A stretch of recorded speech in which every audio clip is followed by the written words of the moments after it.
Job 1.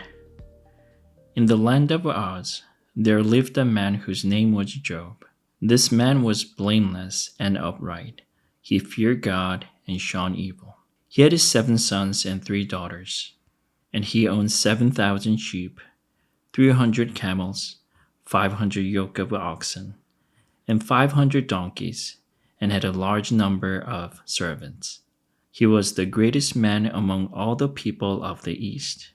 His sons used to hold feasts in their homes on their birthdays, and they would invite their 3 sisters to eat and drink with them. When a period of feasting had run its course, Job would make arrangement for them to be purified. Early in the morning he would sacrifice a burnt offering for each of them, thinking, "Perhaps my children have sinned and cursed God in their hearts." This was Job's regular custom. One day the angel came to present themselves before the Lord, and Satan also came with them. The Lord said to Satan, "Where have you come from?" Satan answered the Lord, "From roaming throughout the earth, going back and forth on it." Then the Lord said to Satan, "Have you considered my servant Job? There is no one on earth like him. He is blameless and upright, a man who fears God and shuns evil." "Does God fear God for nothing?"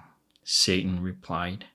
"Have you not put a hedge around him, and his household and everything he has?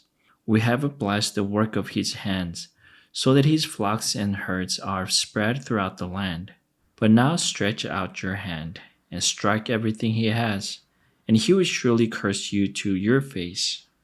The Lord said to Satan, "Very well, then everything he has is in your power, but on the man himself do not lay your finger." Then Satan went out from the presence of the Lord. One day when Job's sons and daughters were feasting and drinking wine at the oldest brother's house, a messenger came to Job and said, "The oxen were plowing and the donkeys were grazing nearby, and the Sabeans attacked and made off with them. They put the servants to the sword, and I am the only one who has escaped to tell you." While he was still speaking, another messenger came and said, "The fire of God fell from the heavens and burned up the sheep and the servants, and I am the only one who has escaped to tell you." While he was still speaking, another messenger came and said, "The Chaldeans formed 3 raiding parties and swept down on your camels and made off with them. They put the servants to the sword, and I am the only one who has escaped to tell you." While he was still speaking, yet another messenger came and said, "Your sons and daughters were feasting and drinking wine at the oldest brother's house, when suddenly a mighty wind swept in from the desert and struck the 4 corners of the house. It collapsed on them, and they are dead. And I am the only one who has escaped to tell you." At this, Job got up and tore his robe and shaved his head. Then he fell to the ground in worship and said, "Naked I came from my mother's womb, and naked I will depart. The Lord gave, and the Lord has taken away. May the name of the Lord be praised." In all this, Job did not sin by charging God with wrongdoing. Job 2. On another day the angel came to present themselves before the Lord, and Satan also came with them to present himself before him. And the Lord said to Satan, "Where have you come from?" Satan answered the Lord, "From roaming throughout the earth, going to and fro on it." Then the Lord said to Satan, "Have you considered my servant Job? There is no one on earth like him. He is blameless and upright, a man who fears God and shuns evil. And he still maintains his integrity, though you incited me against him to ruin him without any reason." "Skin for skin," Satan replied. "A man will give all he has for his own life.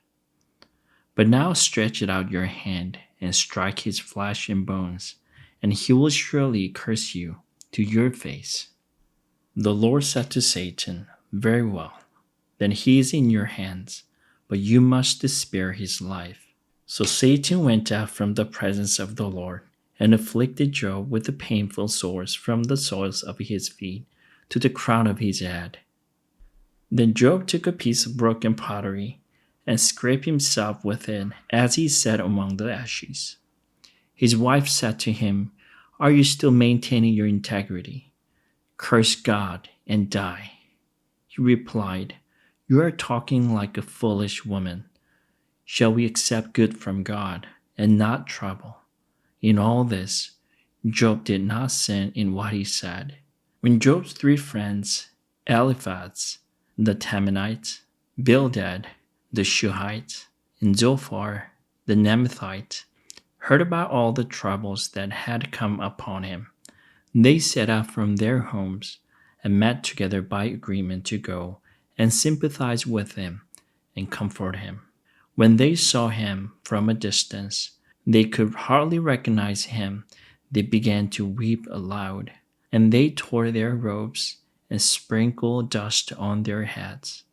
Then they sat on the ground with him for 7 days and 7 nights. No one said a word to him, because they saw how great his suffering was. Job 3. After this, Job opened his mouth and cursed the day of his birth. He said, "May the day of my birth perish, and the night that said, 'A boy is conceived.' That day may turn to darkness. May God above not care about it. May no light shine on it. May gloom and utter darkness claim it once more. May a cloud settle over it. May blackness overwhelm it. That night, may thick darkness seize it. May it not be included among the days of the year, nor be entered in any of the months. May that night be barren. May no shout of joy be heard in it.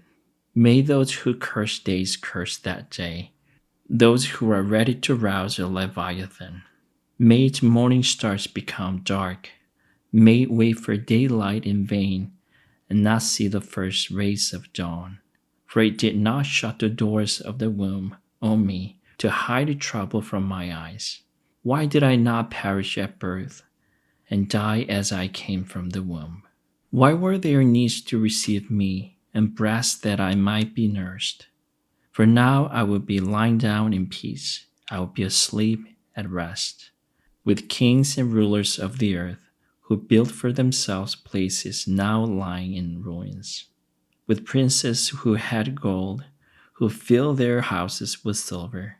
Or why was I not hidden away in the ground like a stillborn child, like an infant who never saw the light of day?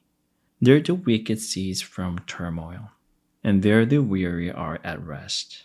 Captives also enjoy their ease. They no longer hear the slave drivers shout. The small and the great are there, and the slaves are free from their owners. Why is it light given to those in misery, and life to the bitter of soul, to those who long for death that does not come, who search for it more than for hidden treasure, who are filled with gladness and rejoice when they reach the grave? Why is life given to a man whose way is hidden, whom God has hatched in? For sighing has become my daily food, my groans poured out like water. What I fear has come upon me. What I dreaded has happened to me. I have no peace, no quietness. I have no rest, but only turmoil. Job 4.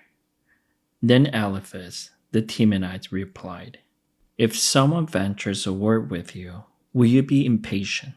But who can keep from speaking? Think how you have instructed many, how you have strengthened feeble hands.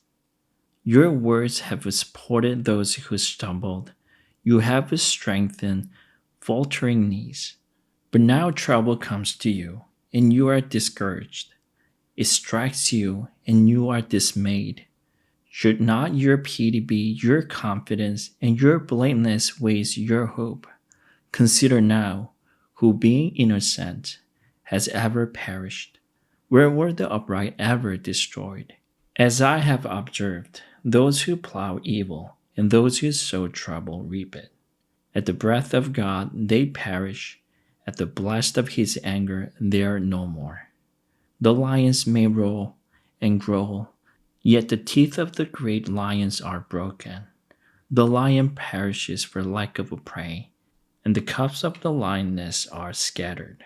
A word was secretly brought to me. My ears caught a whisper of it. Amid disquieting dreams in the night, when deep sleep falls on people, fear and trembling seized me and made all my bones shake. A spirit glided past my face, and the hair of my body stood on end. It stopped, but I could not tell what it was. A form stood before my eyes, and I heard a hushed voice. Can a mortal be more righteous than God? Can even a strong man be more pure than his Maker? If God places no trust in his servants, if he charges his angels with error, how much more those who live in houses of clay, whose foundations are in the dust, who are crushed more readily than a moth? Between dawn and dusk they are broken to pieces. Unnoticed, they perish forever. Are not the cords of their tent pulled up, so that they die without wisdom? Amen.